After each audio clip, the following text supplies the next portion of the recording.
But before I got sober, I got shot at in Jersey City. Was that your first million in 2008? Yeah. That was in a time of crisis, financial crisis for America. What was that like? But Nick, you are asking phenomenal questions. I'm not sure if you know this, but I'm a recovering alcoholic. There will be like duffel bags of like marijuana.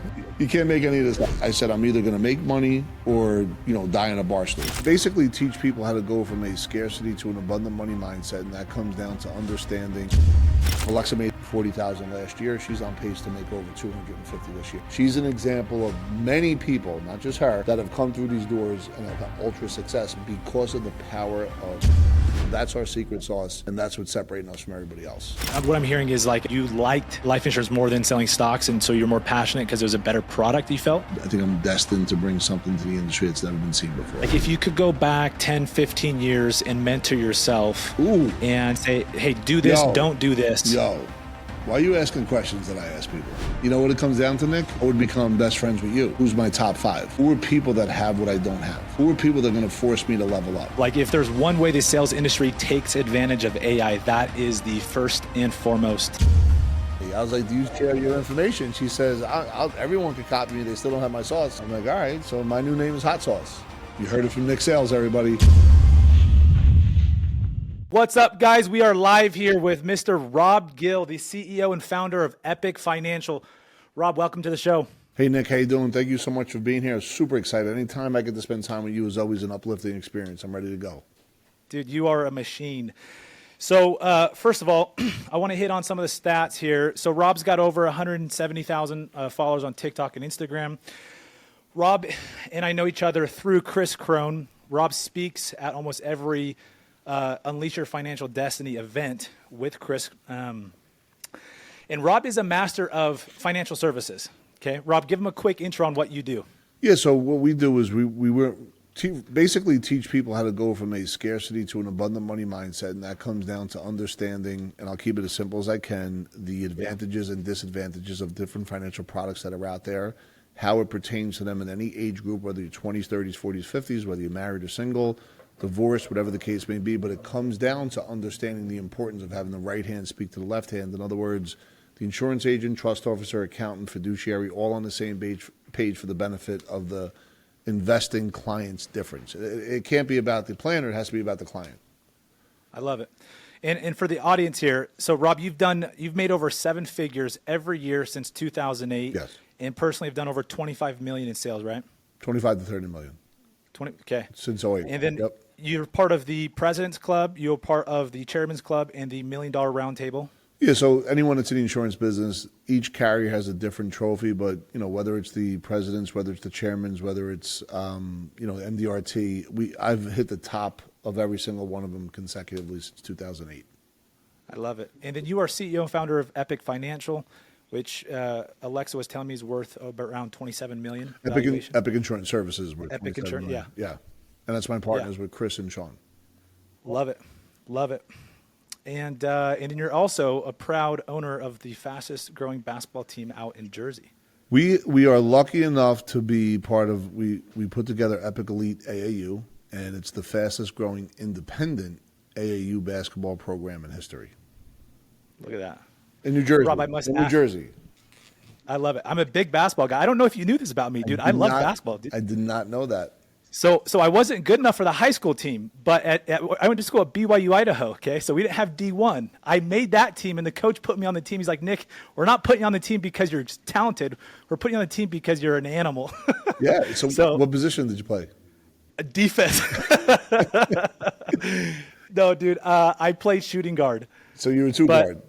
Yeah. No, but I love basketball. I'm decent, but yeah. So for me, I had the good fortune of growing up in really basketball royalty. My sister Kathy married this dude, Tim Hurley from Jersey City, whose brother is Bob Hurley. Bob Hurley's the 50-year retired coach of St. Anthony's High School basketball, who has 2 sons, Bobby Jr., my age, who went to Duke and won 2 national championships, and Danny, who coaches UConn, who just won a national championship. Bob Sr. is in the Hall of Fame. He's got 27 state championships, 5 mythical national championships, 142 Division I basketball players, as well as I think 6 or 7 of his kids made it in the first round of the NBA. That's amazing. So when I was 5, 6, 7, 8, and 9, I had no idea that I was around royalty other than the standard was up here. And I was an average basketball player that proximity. I was able to play with these guys. And just think of it like with your congruency with sales. Imagine if you're in a talent pool, right? But you don't know the congruency side. But just by being in that talent pool, you were pretty good. So because of that, I played Division III basketball, and I was third team All-County in Jersey City, St. Peter's Prep, in 1989. Are you serious? Yeah. I love it. Mr. Gill. Yeah. Back then, I was a lot thinner. I was 6'1", 155. It goes without saying, brother. Yeah. You still look good. Yeah. Thank you. I appreciate it. Well, Rob, no, I admire the balance and the effort in areas outside of business like that. And I know you've got a good heart. We've spent a lot of time together in Jersey when we flew out with Chris. I remember. And just you're a man that is respectful, not just in business, but in life. And so I'm honored to have the time with you. Appreciate it. Appreciate this opportunity, Nick. Looking forward. How did you have that event? Aren't you having an event in October? We're having it next year. Oh, okay. Launching SalesCon next year. Yeah, can't wait to see it. Yeah. Awesome. We're excited. Okay, so Rob, I want to dive into a lot of things here, but first and foremost, what do reps, like sales reps coming into the insurance industry, what does a typical first year make? Just to put things in perspective. So let me answer it this way. In the insurance industry, they have an archaic model of sales. In other words, it goes back to the 50s, and it's like, hey, if I'm going to recruit Alexis, she's a college graduate, and she has connective tissue in the Latina market, and her parents are, successful in that place. I'm going to bring her on. This is not who we are, but this is the traditional version. And say, okay, let's have a dinner for you and congratulate you. You're now part of Epic, and invite all your family and friends. And on the end of that night, after she's celebrated as who she is or any other agent that's out there, all of a sudden there'll be 20, 30 appointments set up for her, and let's call it a sales manager that would go on the cases with her and take her through that process. And what happens is the agent in year one, because the commission is so high, they make a lot of short money, right? Fast and short, but they don't learn how to sell, because really what's happening is they're just catering. That's how she actually got into business. She went to her cousin who was at Primerica. They celebrated him, and she decided to leave, go into medical school, and to become into the financial services industry. So that model works, because what happens is it doesn't work for 99% of the agents, but it works for the mothership, because once Alexa's 30 clients come our way, and 2 years later when Alexa can't close the door, those clients are still with the insurance company, and on average, I think there's a statistic out there that each client over their lifespan buys on average 6 products, and the insurance carriers know that. So I'll answer your question. So within 5 years, 95% of Alexas fail, right? What we've discovered is in the insurance game, I think there's like 150 to 200,000, let's call it, licensed whole life IUL salespeople in the country. And a lot of them are educated about product, right? A lot of them are educated about, why somebody should do it, but they don't know how to set up their own meetings. And because they don't know how to set up their own meetings, they have commission breath, because what happens is if there's no salary, it takes 90 days or 120 days to get approved. And all of a sudden the case may get approved and you don't get it. Or someone you thought that was going to get approved doesn't get approved, and now all of a sudden the money gets tight, so the mindset gets screwed. As a result of that, as I became partners with Crone, he showed me the gift of social media, and what happened was I discovered pretty fast that I want to do something that no one else will do. There's not one insurance agency that's going to give their leads away for free. So let's say, Nick, you're in the game and you never made more than 50 to 100 grand because you really struggled at setting up your own appointments. Now all of a sudden I'm going to guarantee you 50 appointments. So you're going to get 50 reps every month and get better and better and better, because you already know the product. You just now have to learn how to anticipate no's a lot faster.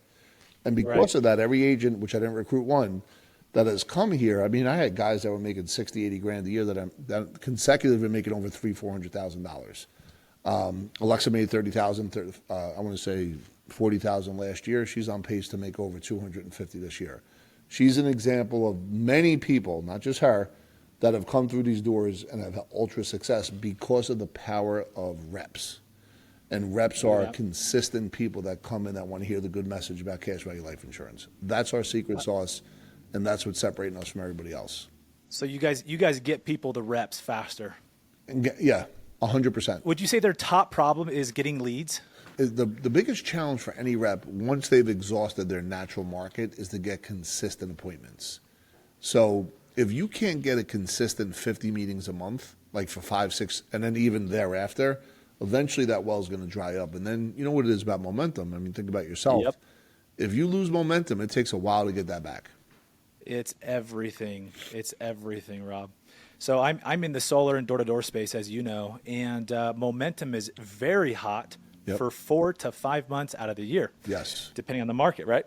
And so we are in the same process right now of expanding our lead generating systems from online ClickFunnels, from Facebook ads, and mastering that whole process. So do you guys do everything in-house, Rob, with your lead generation, or do you subcontract out, or what? So I, obviously watching Crone's World, and I learned how to do that. We now do our own leads. We have our own Facebook ads, Instagram ads. We're now going to do a massive uplift in our YouTube channel, while we still do what we do with Crone and other people. But I think that we want to now control our lead flow in a way that if I get a Crone lead, I get a piece of the market share that's like 3 or 4%. They've already bought something. We're now creating our own first buy-in. And So, by the way, it's all about leads for agents. That's it. That's the whole thing. It's how many, Yeah. you know what I mean? So that's what it comes down to. What's your framework for let's talk about calendar and scheduling for sales reps and their success. Like, what do you want their calendar to look like day to day, week to week? Well, I think so. Our process from Hello to Yes is 6 calls, right?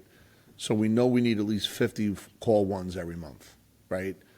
Now, call 2 to call 3 leads to medicals. Call 3 to call 4 leads to the Epic Wealth Builder, which is a personal financial website that we give every client that's in underwriting for free. It puts all their financial institutions on one landing page. And then during that process, it's answering any questions, doing cash flow analysis. So every day should be packed with call 1 through call 6s on a daily basis. Call 1 through call 6, you said? Yeah. Like, Nice. like today, somebody could be finalizing a deal. That would be call 6. But at the same So that's time, typically a six-step process to close a deal? Typically. Okay. I mean, if it's me, I could do it a lot faster. But if I'm training folks, I keep it real simple. So I want to be able to kind of distill it and do it in bite size. Do you have your top closers hit all those appointments, or do they just do the intro ones, or do they just do the final one, or how do you structure that? Eventually I'm going to have one of my folks be able to do that. Right now, even the folks that make 300 or 400 grand, well, one guy actually he just jumps on and assists, and he's been doing well with it. But eventually I'd like to be able to have what you just said. We're not there yet, but we can be as our lead flow increases. So once the lead flow increases, then I could bring on another 5 or 10 agents whenever I want, because they're always looking for what I have. They just got to go through our training and everything else. And then the folks that are doing really well here, they could be what you just said. What percent of your leads do you say come from like Facebook ads or organic social media like Instagram, TikTok, or YouTube? It's funny. Once again, we just started, literally just started the ads about 8 weeks ago, and we've gotten over 2,000, right?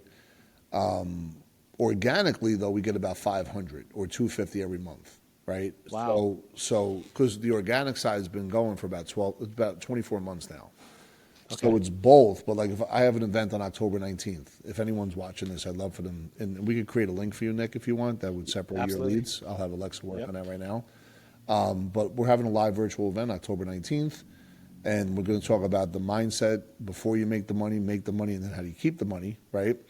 And to your point, on my Facebook ads, we've already had over 250 people register in about 3 weeks, right? Wow. We want to get that over 1,000, but I also have partners like David Melcher that'll do an email campaign, Crone that'll do an email campaign, some other folks you don't know from this area that'll do email campaigns. Plus, during this time, our emails went from 4 to 35,000 in the last 18 months. Wow. Email campaign's a big thing, part of the business, Rob? No, that the email marketing is incredible. It's your scapegoat from Zuckerberg, huh? Yeah. That's the way I look. Yeah, exactly. And it's a way that, I could do an email right now and say, and for a free consultation, click the link here and we'll get 15 appointments. Okay, so backing up to about 2007, before you made your first, was that your first million in 2008? Yeah. Yeah. And that was in a time of crisis, financial crisis for America. What was that like? Yeah, so it's a great question, Nick. You are asking phenomenal questions. If I go back to like even 10 years before that, would that be okay? Yes, please. That you see what I'm trying to get to. Like, Yeah. give us. How did you get from point A, Rob, to point Z? Yeah. So what's interesting is I'm not sure if you know this, but I'm a recovering alcoholic, and I got sober in 1996. But before I got sober, I got shot at in Jersey City. I started drinking my senior year of high school, so let's call that 1989. And I go to play college basketball. By the second year, I'm starting, but I fell off the team. So I'm in 4 years of college, and I'm just partying my ass off and not going to class. And I was really good at Nintendo and really good at smoking weed. And if anyone remembers Nintendo, double dribble, I used to dominate double dribble in every video game contest in my suite. There would be like duffel bags of like marijuana. You know what I mean? Like it was just the craziest scene.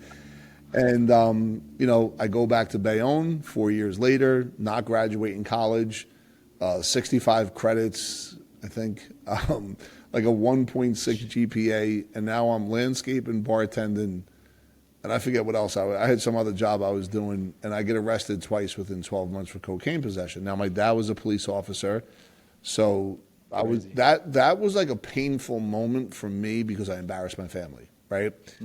Without pain, usually that's when you have to kind of make that shift when the pain becomes great enough. And if you fast forward even earlier, I had a sister that when I was 8, she was a full-blown heroin addict when she was 16, and she wound up getting sober for a time, and I remember what AA was because of her, right? So now I'm in college. I would tell people I'm destined for rehab, and I was going to be like a blue-chip AA person. I was doing AA a favor when I showed up at the door.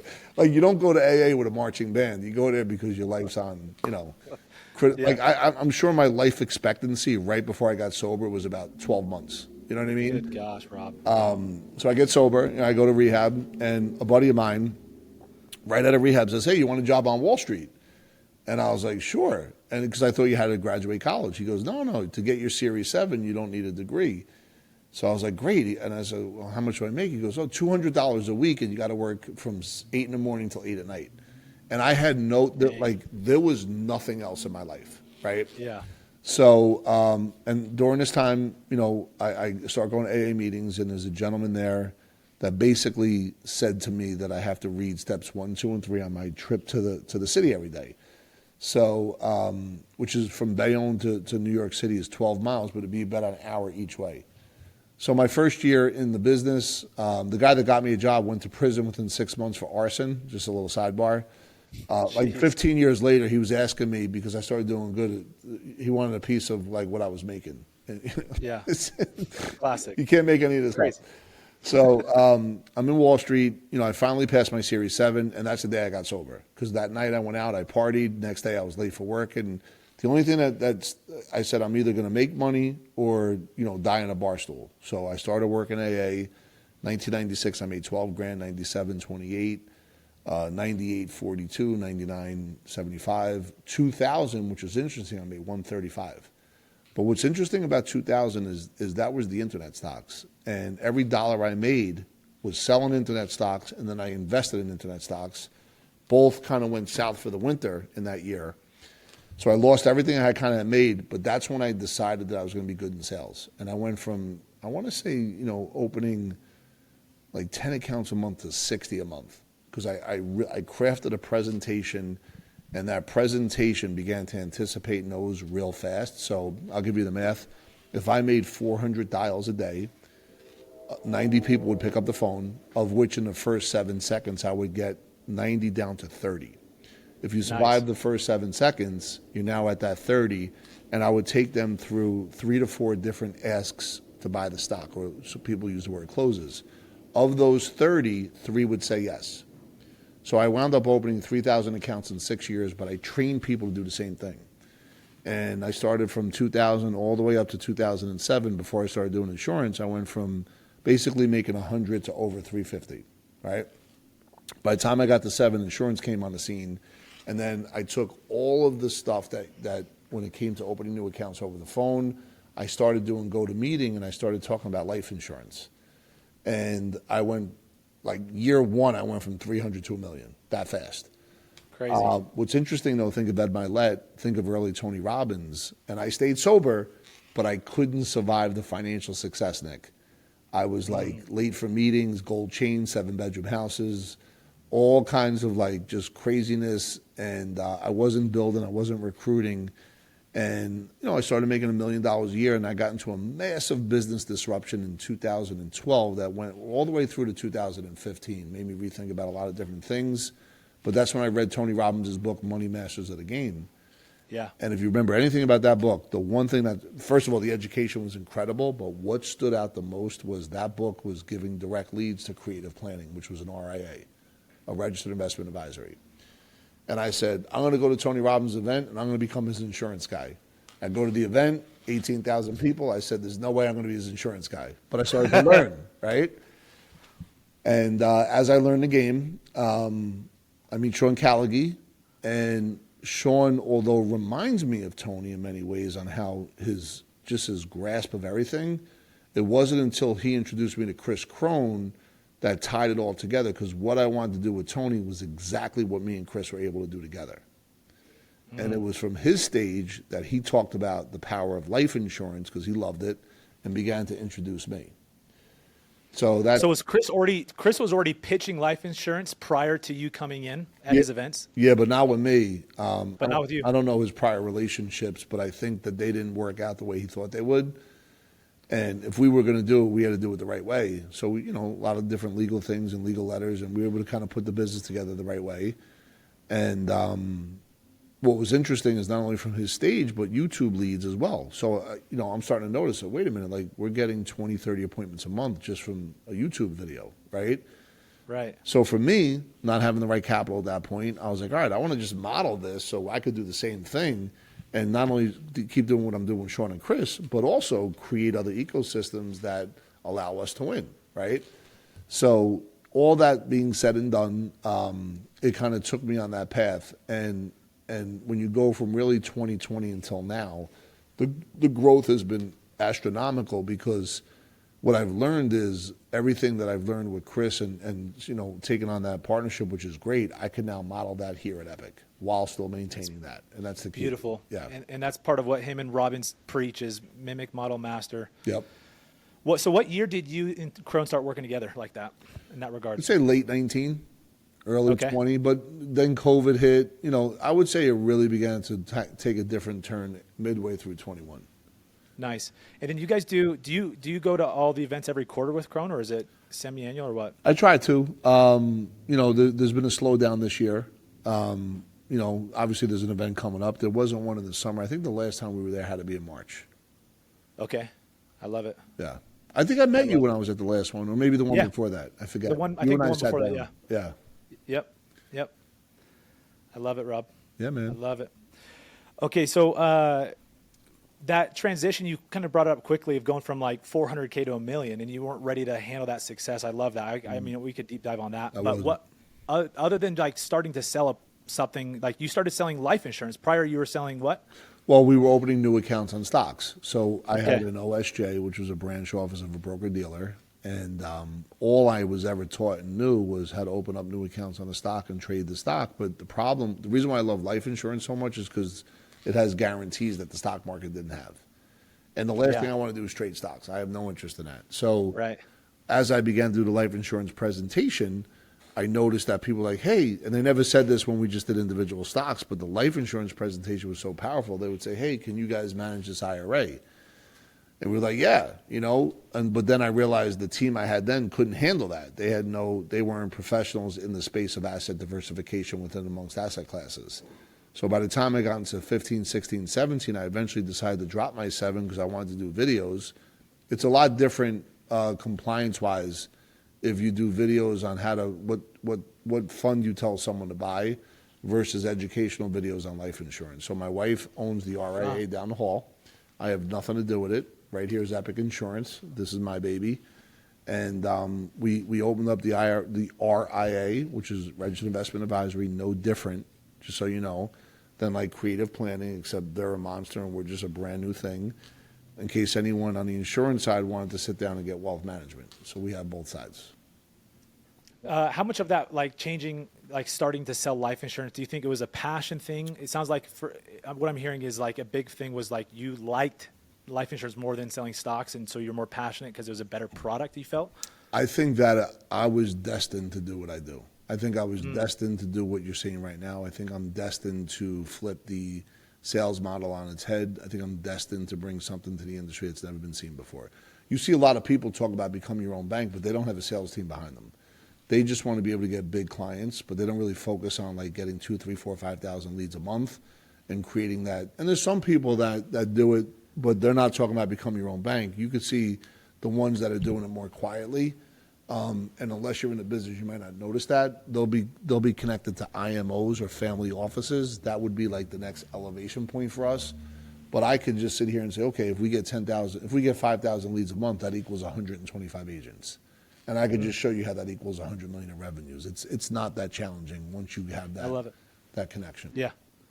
Rob, what were some of the biggest lessons learned? Like if you could go back 10, 15 years and mentor yourself and say, hey, do this, don't do this. Yo, why are you asking questions that I ask people?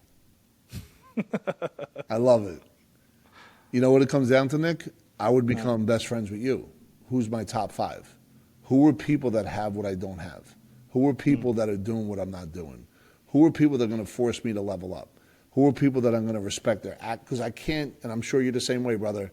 If you see somebody that talks a good game, but their action doesn't match it, it must be hard. I can't be around that. It's like, you know, if somebody says, hey, do this, and this, but they're not doing it, or they never did it, by the way, that's hard for me. So if I go back 15 years, I would get with a top 5 real fast. Just like if I was 35 and I was talking to my 20-year-old, that's exactly who's your top 5. Like, you know, who are the 5 people that are going to make you better? And I think that's the biggest thing. And I say that to anybody to this day. Would you try to pick out people within your industry or kind of branch out depending on the skills you need? So what year is it right now? I would call Gary Vee. In 2008, he wasn't popular yet, right? Although he was doing the wine thing on YouTube. He lived in Jersey. It's not far from me. The way I got with Chris and Sean back then, I could have got with him. As a matter of fact, I had to sit down with him this year. But if I would have went after him 15 years ago, that would have been, it's over. Yeah. Done. That's crazy. Crazy when you think about it that way. Yeah. What about some of the biggest things you would avoid, Rob? Like maybe a big mistake you made, or you've seen other people make in business or in sales and trying to grow a business or grow their own sales team. Beautiful. Yeah. Going too what fast. Big mistakes? Codependency and going too fast. 2 things. The third thing was have a team around me that are professional as far as accountants, lawyers, sales managers, and trainers, and make sure that I trust. So usually when you're an entrepreneur, you're on the come up, you're starting it with people that you grew up with or you know, and you could be the star and they may not be that person and they think that they're part of this going forward. I would make sure that there was a level of professionalism around me much more different than the way I had it back then. I love that. Okay, so you said codependency? Yeah, like you like somebody a lot, so you keep them around even though they're bullshitting you and their results are suboptimal, and they hit you with fake confusion. What's your process? Do you have an SOP for getting rid of those people, or do you just cut them out, or what? I've just been cutting them out left and right recently. I'm kind of the same way. I respect that. Yeah. Okay, you said codependency, and then what was the other thing you mentioned? Listen, you want the right accountant, you know the right accountant, the right law firm. You want to create the right agreements, right? You want to have in your agreements that it's got to be clear. It can't be fake confusion. It can't be too many gray areas, and you have to take the time to do that. It's a pain in the ass, but if you do that, then you'll prevent any kind of challenges later on. I like it. Gives you more leverage, makes things easier. Yeah. So you recommend subcontracting those out, obviously, for most entrepreneur salespeople. Yes. Or early entrepreneurs. Yeah. Yeah, at least initially. And be careful, like, listen, you're on the come up and you might have family or friends that are with you. That becomes a little complicated, so you got to be careful. 2 or 3 buddies put something together, all of a sudden their wives and girlfriends have different opinions, right? Someone thinks that you're working harder than the other one. And what is it? Can you have that in a contract? Can you validate what that looks like? Can you actually be able to explain that? What if somebody has to get bought out? What if someone's not pulling their own weight? What does all that look like? I like that, Rob. That's solid advice. Okay, random question here. Kind of jump in. As far as income for your industry, from what you've seen, what would you say the average earnings for a sales rep is? I think an average one would be less than 100. I think a good one would be between like 150 and 250. I think a great one would be 5, and I think top of the food chain would be in the millions. Okay. What are some of the people you've trained? Like, what are the top? How much are they making? Well, the people I got right now between 4 and 500. That used to be 60 to 80. What are they doing now that is different from what they were doing then? What are some of the big like ahas, big differences? They've been blessed by Big Sugar. So in other words, work with Rob Gill. Work with Rob Gill. You'll get a guaranteed 50 appointments, and I'll teach you how to go through this, and then you could teach 7 other people to do the same thing. If in fact you go from 50 to 350 leads a month, it's not. Okay. You know, to be here, you have to work Saturdays and Sundays, and I don't mean physically, but I mean like get on the phone. Leads are coming in on Saturday night at 8:00. Make sure you shoot them a text. Like Nick, you know this. If a lead comes in, don't wait 3 days to text them. No, yeah. Right? Then don't be in my rotation if you can't do that. Yeah, they say if you contact a lead within 4 minutes, I believe the close rate goes up around 70%. There you go. You heard it from Nick Sales, everybody. Yeah. And what we had to do is get an AI component for that because sometimes leads come in the middle of the night. So Yeah, I you want to can't make take- sure AI is shooting a text and an email at least 7 times within the Dude. first 7 hours. So gold. Like if there's one way the sales industry takes advantage of AI, that is the first and foremost. Nick Sales, That is a everybody. solid nugget. There he is. I love it, Rob. He's live Money. from Utah. Don't get it twisted. Okay, so you're preaching on volume and input on leads. I am a big advocate on that, Rob. I don't credit myself as one of the best salesmen, but my stats show that I am. But I don't believe I am because I know how hard I work. And what I've realized is because of volume and because of input, it's almost you're winning no matter what, right? Yeah. Because if you don't get to sell, you're learning how to get better. That's right. And the other thing I'm very passionate about that aligns with volume, Rob, is not trying to sell everybody. And that's been a big secret for me to maintain my passion, because if people can't like change my passion, my energy about it, I just sell like hotcakes, right? Yep. And so I preserve that. And so the way I preserve that is I feel like a lot of salespeople get desperate, like you mentioned, commission breath, and pitch people that aren't interested, that waste their time. And the call ends, and they're asking for the sale, and they get pissed off. And that energy, I don't care how good you are at selling, it affects your day big time. No question. And it's hard to move away from that. So I love that you're preaching about leads and volume of leads. So for people who don't have Rob Gill pumping out all these leads for them, right? If they're in the business, if they're watching, they can call me. Okay. Because And we Rob's, will hire. Listen, I haven't recruited anybody. They've recruited me to recruit them. But if people are looking for a job with me, feel free to call me. Yeah. It's full commission, but feel love free to it. call me. I love it, Rob. Well, I've got a lot of followers on social that are in door-to-door. So if you hate door-to-door and you don't want to do solar or pest something, reach out to Rob. Rob's Instagram is robgill_epic. Yeah. So, no, outside of that, what advice do you have, Rob, for guys to get leads? In today's world, like in solar, door-to-door it's not phasing out completely, but it is trending towards more virtual sales. And in your space, Yeah. you guys are used to selling over the phone and virtual. Yeah, can I let me play with this? Yeah. Because in my Interject. business, they call it belly to belly. The 60s, 70s, 80s was insurance, was face to face, right? I never sold insurance face to face unless someone came to my office. But when you go back to 2009 and 10, I was doing go to meetings with a farmer in Nebraska, a business owner in California, and a face to face in New Jersey, and a business owner in Tennessee. So for anyone in solar, I'm assuming virtual, there has to be a way. If you want to call a neighborhood in Tennessee, there has to be a way of doing that. And Yeah. I'm telling you now, if you're in that business, triple down on it. Because if you cold get calling, to 7 different neighborhoods in different states, you're going to collapse time, turn decades into days, build a system around it. And people have no problem doing Zooms now. And your product, from what I understand, I don't know much about it, but not only do you get the tax benefits, but also the way it works out, it's, not only for the client it's good, but for the person selling it is very lucrative as well. So why not build a It is. team around that? It's a win-win. Yep. That's a beautiful thing about it. I love that, Rob.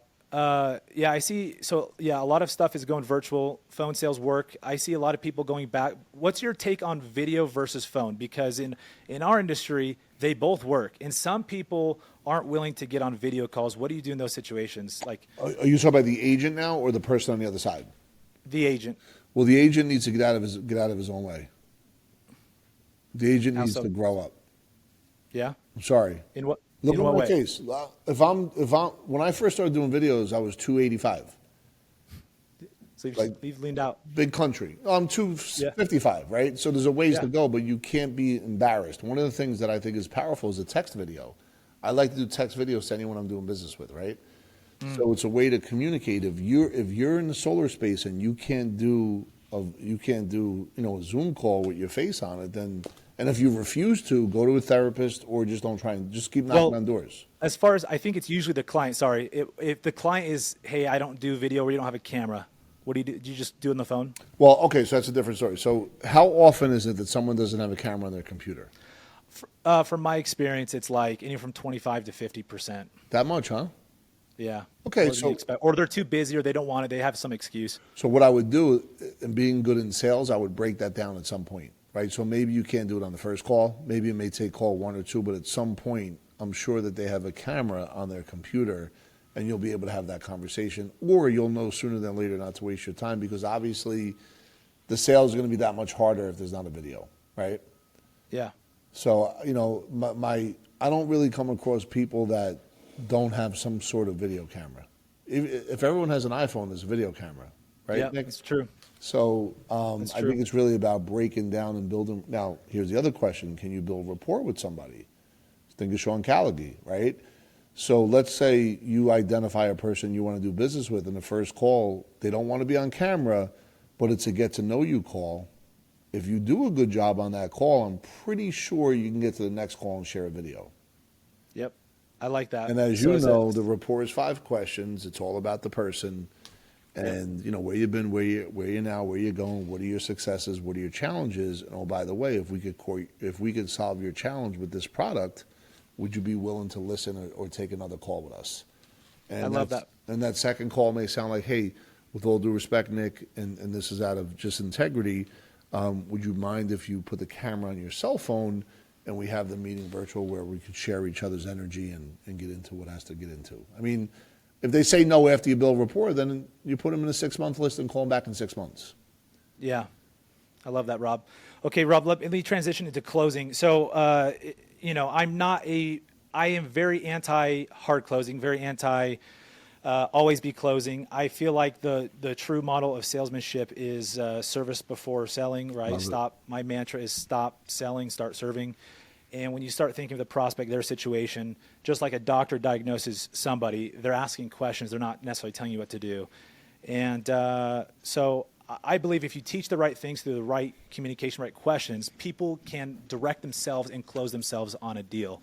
What's your take on that? And what do you think about always be closing? Do you agree with that? Do you think you have guys like Andy Elliott, Brad Lee that are Grant Cardone, close, close, close, close, stop being a pussy, close, close, close. What do you think about that? Listen, I could have fun with those guys. I could probably hang out with them somewhere, but my mindset isn't always be closing. And I'm going to work with Sean on this. The word close, just the energy, I don't like it myself. I do love each meeting having a purpose to set up the next meeting. You may call that a formation agreement or a transition to the next stage of the conversation. Like you, Nick, I feel if you do it in our space, if we do a great job, call 1 through 6, in the end, it's not a close. It really comes down to a negotiation on what they want to do next. I love that. So for me, it's pretty easy. You know what I mean? So Yeah. I don't have a problem with any of that. I'm not a always be closing kind of guy. When I was opening new accounts on Wall Street, I did, and it wasn't a fun life. I made good money.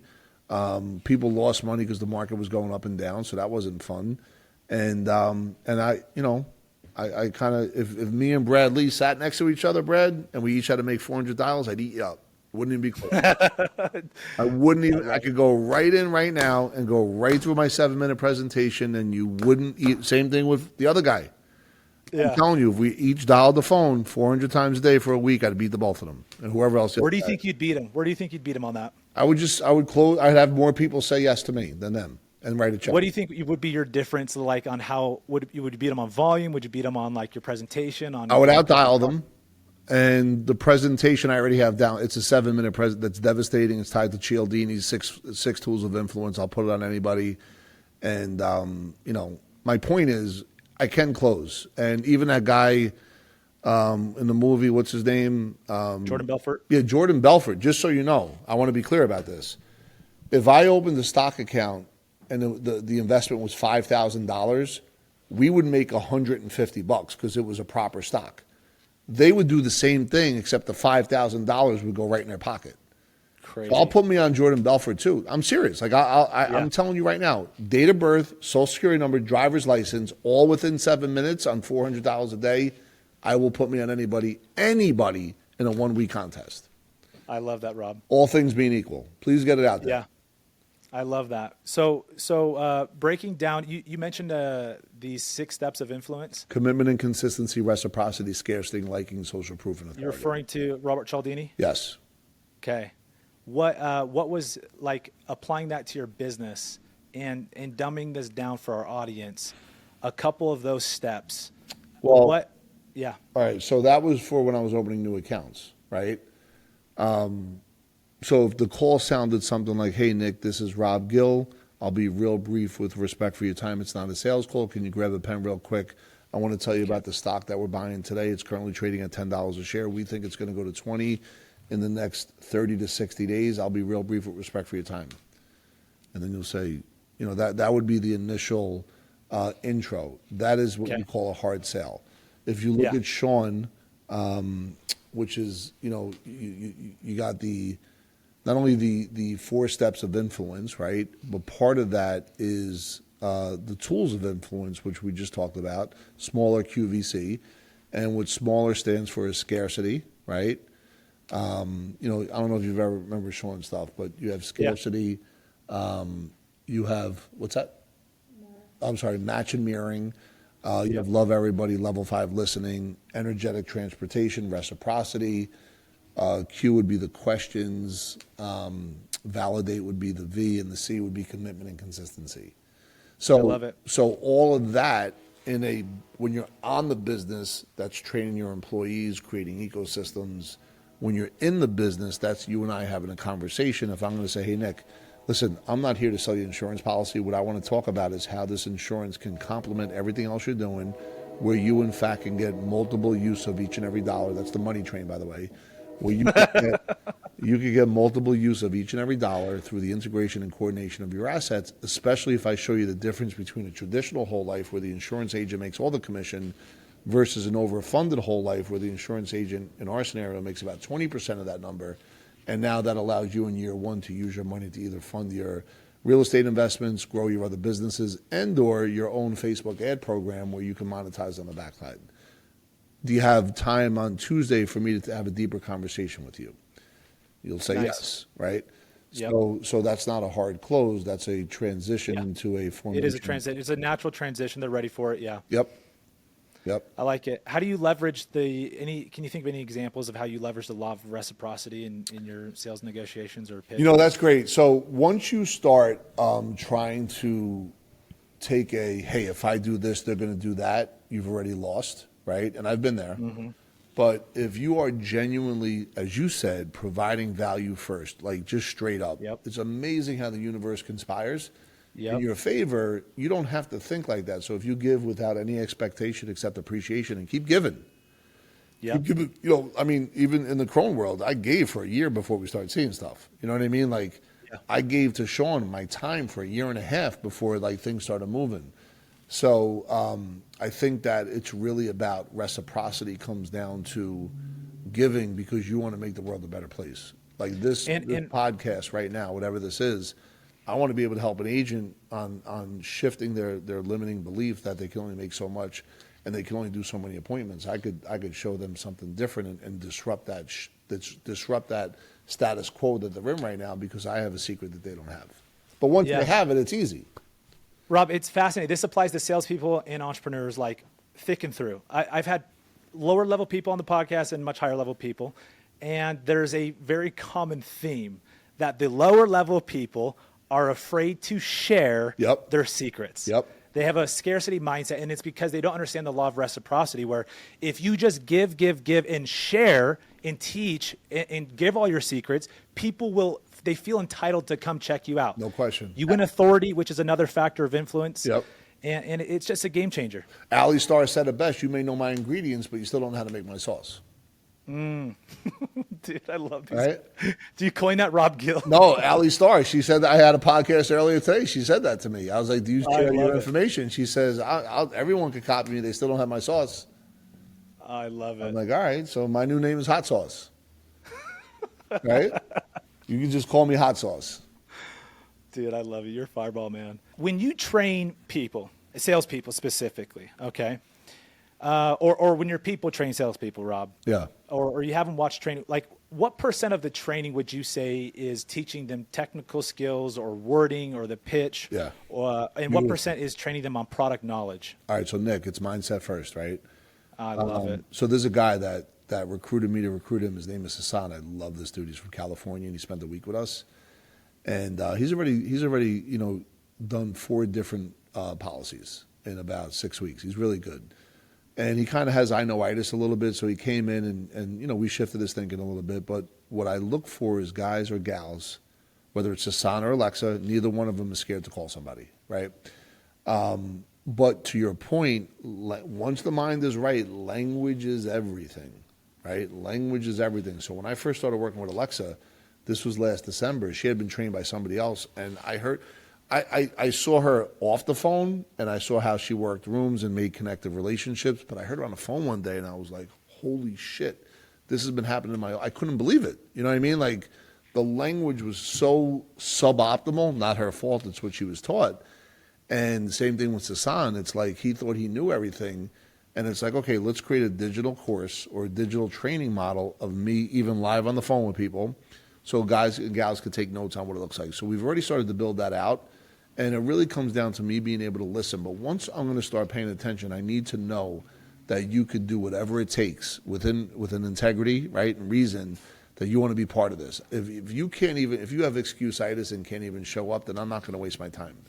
But if you're willing to do whatever it takes, I will meet you and help you go to a whole nother level instantaneously. Yeah, I found the same thing. And so that kind of leads me to another point, Rob, where, I preach that salespeople are not trained from my years training hundreds, if not thousands of sales reps. Yep. Individually and on group settings. They're not trained, they're found, the best ones. I agree, brother. Alexa, by the way, who's over to my left, just so you know, she used to sell policies out of the subway because in Primerica, she exhausted her natural market, but didn't want to give up. She wanted to stick to it. Didn't have good training, in my opinion, but she used to sell policies in the subway. I mean, think about that. That's pretty incredible. So when I heard that story last October, I was like, all right, this is crazy. Not normal. How do let me help this person?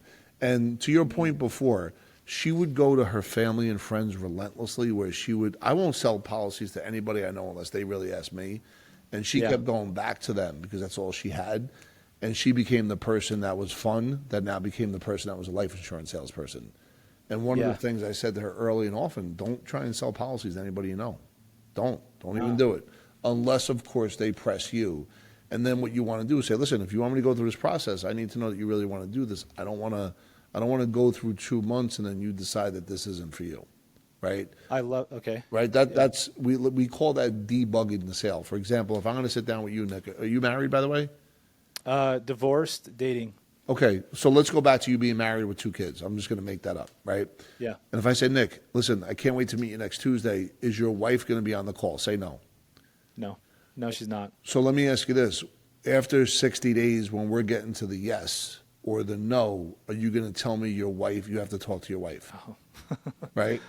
Yeah. I do videos about debugging the sale. So my point is, if you're going to say you got to talk to your wife, let's get her on now. But now watch this. This is commitment and consistency. If you tell me right here and right now that you make all the decisions, you're the man, then in 60 days you can't say it. It's going to be in your subconscious. You just can't say it. So I'll even say, does your accountant need to be on the call or your fiduciary? Who needs to be on the call? Let's make You're sure they're qualifying the buyer. You're making sure you're talking to the decision maker. 100%.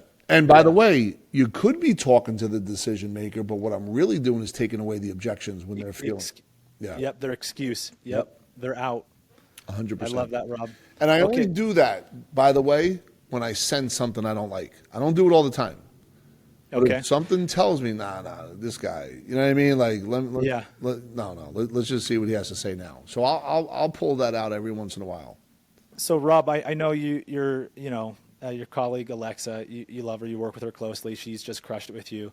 I love that story of her selling, family and people in the subway. I always Should have say interviewed her one time, man. I'm telling you, it's incredible. I'd love to. I always say sell to the degree that you are sold. That's right. And I think one of the best indicators of that is, do you talk to your friends and your family if they have the option to buy from you and with you? Do you talk to them about it? Yeah, listen. So let's say you're my buddy, right, from college. We grew up together, and I'd be like, Nick, listen, don't waste my fucking time, bro. Do you really want to do this, or if you're gonna tell me you want to put money into an IRA, don't even. You're just putting your money in jail. And if you want to do it, I'm going to bring in other people to help along the way. Is this what you want to do? You know what I mean? love that, That's Rob. the conversation. I love that. It's like, you're not, hey, I'm not going to put the pressure on you. I'm not going to make this awkward like an MLM pitch, No. But I had this conversation with my dad, selling solar. He didn't have solar, and they got a nice roof, nice home. And one day I'm like, dude, I just got to talk to him. But the funny thing is, my dad bought solar from me the month that I sold 30 deals and made $250,000. You know I was why? just on fire. Because you were on. That's the point. There was no commission breath. You weren't desperate. There's none, Yeah, zero. you didn't even Zero. care. Yeah, and Rob, the more you lean out, right, the more your prospect leans in. That's right. Think of that like if you're dating somebody, like think back to high school, the high school days, Rob, where you find the hot girl, Yep, and they found like me. she plays hard to get with everybody, Yep. right? And that almost makes you want her more. Yes. Yeah. It's that same psychology where if you find success in selling financially and then, it starts compounding, you get that momentum where you're not having commission breath. You're not having to push things on people. You're right.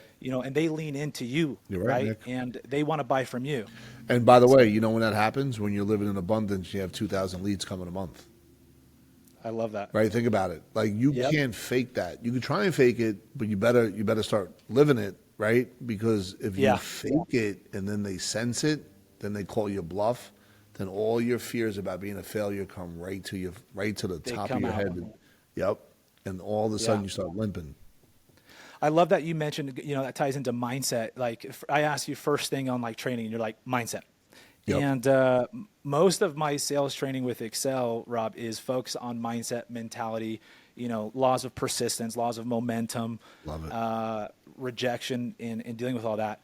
How, The gift to of some rejection. extent, these are trainable skills, and that's why we say they're, the best salespeople are not trained; they're found. But to some extent, these skills are trained. What's your method for training these, the skills of mindset? Wow. Okay, so mindset, I think for me, starts with, priming in the morning, the visualization of incantations that I'm going to say, but then visualizing the feeling of that outcome. Yep. Asking myself empowering questions, especially when I'm struggling. I think mindset also means serving and helping other people, not the other way around. I love that. I think if you could do those intangibles, you're putting yourself on a different shift and you're putting yourself in the right space. Well, Rob, whether, I have a Christian background, and so I've always had this serve before selling mindset, and it's helped me. And I've realized, I don't know if you have noticed this, a lot of salespeople lack that service mindset. Yeah. They're thinking about making money, which it's a job, right? Yep. You have to some extent. Yep. Do you sense that's a problem, the passion and like just getting out of your own self and thinking about your prospect? You Do know, you think salespeople struggle? you know what? I think it comes down to who your first trainer is, right? Remember I talked about basketball, who I was around early on. Yeah. Even in the insurance business, I happened to be trained by one of the best producers in history. That was my first step into the insurance space. So I never knew average, right? My first trainer on Wall Street that taught me $400 a day, he was a beautiful savage, right? Like there was no nonsense. I never responded to fluffiness. And my ears have always been open. I've always known who is a very good trainer or not. And I think no matter who you are, I think of Alexa, she did not have good training early, right? She did not have that gift. But she's an example. I'm going to use her because she's here. She's an example of someone that truly wanted to create financial independence for her family tree, straight up. Wealth for her family, right? If you think about her, may he rest in peace. Her dad passed away during COVID, right? Seemingly out of nowhere within 3 weeks. About 6 months before that, though, she's insurance licensed, has a $250,000 death benefit, maybe $500,000, and her sales manager convinces her to replace the policy for a $50,000 death benefit. First of all, that's a lawsuit. Number one, didn't happen. Number two, that's like malpractice at the highest level. You never replace something for less, right? And you think of who your trainer is early, and I think that for any agent, if you had terrible training early, okay, but if you eventually get good training, you better hold on tight and never let go. Because if you hold on tight and never let go, good things will happen. Yeah, I love that. I'm excited to talk to you more about Alexa another time. We'll have to interview her. Her story's way better than mine. Dude, I love it. I mean, she didn't get shot at, but she could have. I mean, being on the subway. And we'll have to have her on. So, dude, this made me think about, I was just at Funnel Hacking Live. I was going to go to that. What's that? We were going to go to that. Dude. I actually got my thing. I got a picture. You got the 2 Comma Club? I do. Let's go. I do. Let's go, baby. You got to put that on the wall. I don't even know where it is right now. It's somewhere in this office. No one's getting up to get it. No one's going out of their way to get it, so don't worry about it. Let's go. I love it. But, dude, Eric Thomas was there, and he was talking. Like, I had just listened to him here in Salt Lake at the Limitless Arena. And then, literally a few days later, he's speaking at the event, and I'm like, oh, I don't need to, hype up motivation. But dude, he was dropping bombs. He's the best. And it's kind of this along the lines of this theme of what we're talking about with like what drives great people, whether it's a salesperson or entrepreneur. And everyone's heard Eric Thomas, the hip hop preacher, the black motivational speaker. I love him. Eating out of trash cans. He had no dad, he had no mama. Grew up in Detroit, sleeping on the streets. He always talks about like, how bad do you want it? His theme is, do you want it as bad as you want to breathe? But he went in deeper on this, and I loved it. He said, there's 3 tiers to how bad you want it.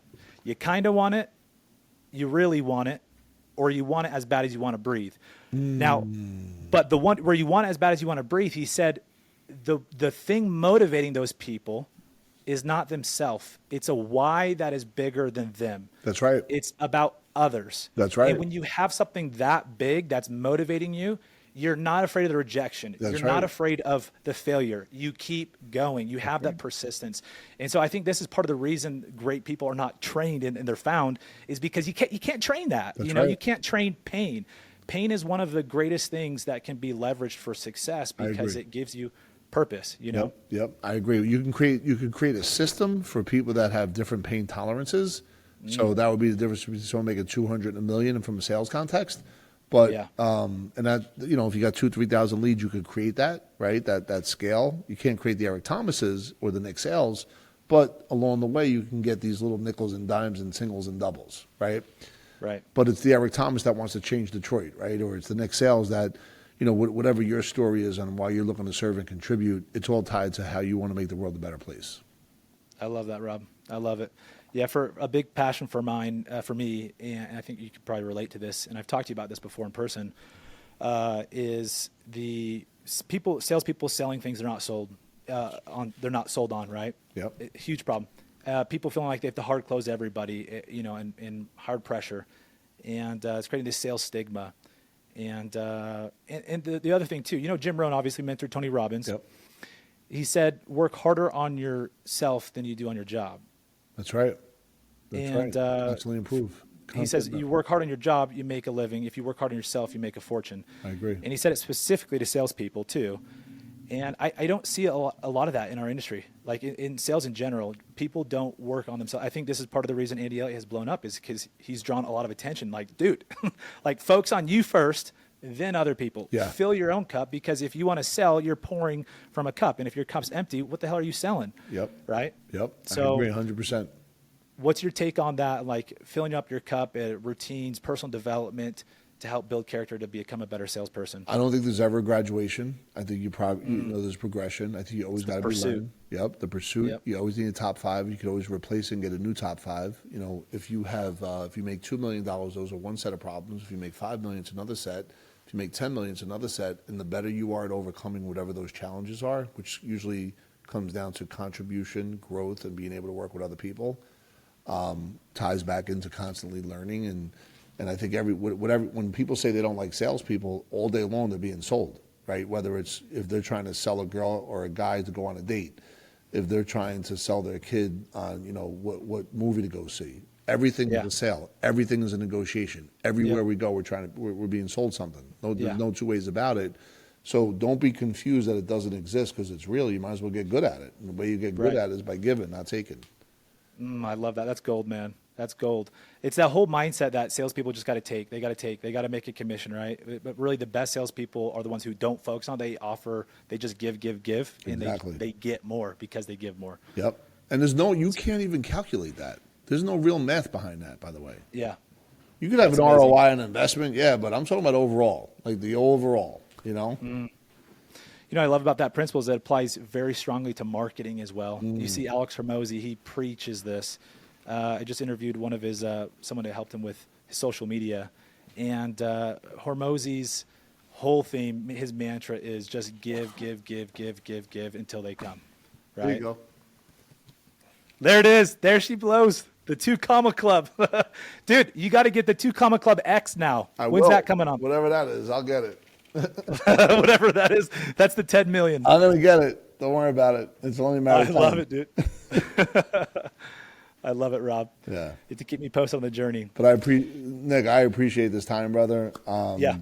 Thank you, Rob. Thanks for I coming on want the to spend show. more time with you, dude. I think that you're what you stand for is so amazing, and I'd love to. And Alexa, please, and tell these guys I want to interview him on our side because your story is an amazing story, and I'd love for my community to be able to hear it. Thank you, Rob. I appreciate that. It's been a pleasure having you on the show. And for our audience, again, if you want to check out Rob, his Instagram is robgill_epic.